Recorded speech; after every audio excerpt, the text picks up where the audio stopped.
The United Nations has said that Ethiopia has detained 72 aid drivers deployed in the conflict-hit north. This comes a day after the UN reported the arrest of 9 of its employees in the Ethiopian capital of Addis Ababa.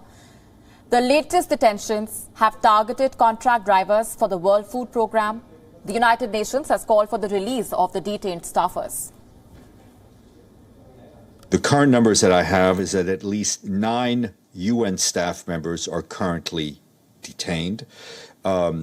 We've continued to work and engage with the government to secure their release. We've also received reports that at least 70 people who have been contracted by the UN to drive trucks have also been detained. They've been contracted by both the UN and a number of international NGOs.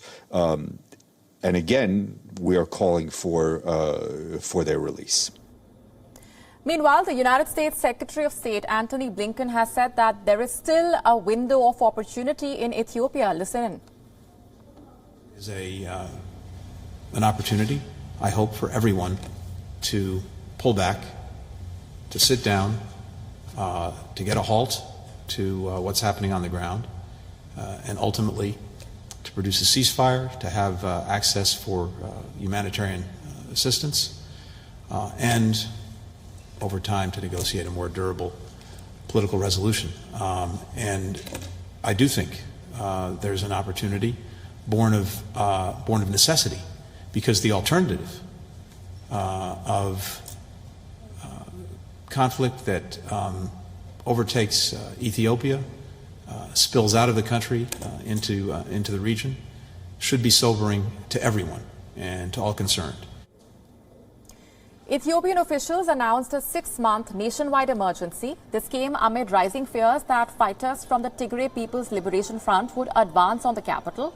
The lawyers said that arbitrary detentions of ethnic Tigrayans have surged since then. In the latest, the Ethiopian authorities have launched a mass crackdown on suspected supporters of the rebel forces. The detainees include bank CEOs and priests.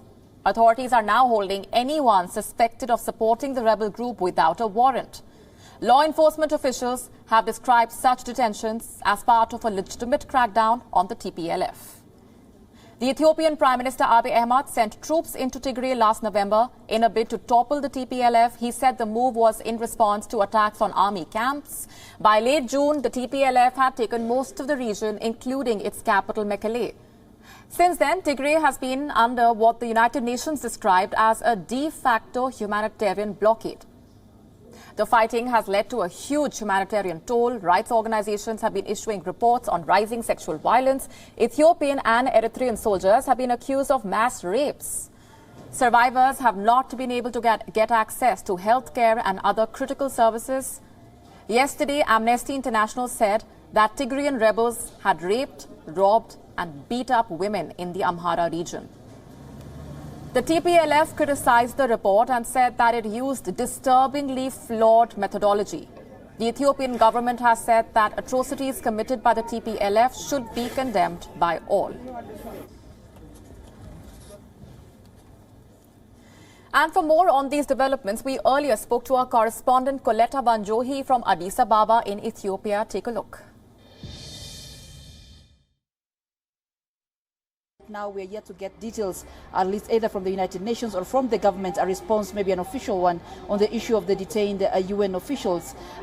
Yet, as we are standing right now, it's still a situation as it was a few hours ago, still the issue of them being detained. We don't know if they have been released, plus the other staff members and their relatives. However, on the other side, we have seen the United States, for example, we've seen the Ethiopian Human Rights Commission talking about receiving reports of people being arrested as being because of their ethnicity, you know, but the Addis Ababa police and government saying that they're only targeting people who are supporting the TPLF. Yes, so that creates a lot of tension within the country, especially for those who feel that they are from the Tigray community. Yes, it's creating a lot of tension, and people are hoping that probably with time, under this state of emergency, government will be able to smoothen this out and ensure that people are not arrested because of their ethnicity if that's happening. WION now available in your country. Download the app now. Get all the news on the move.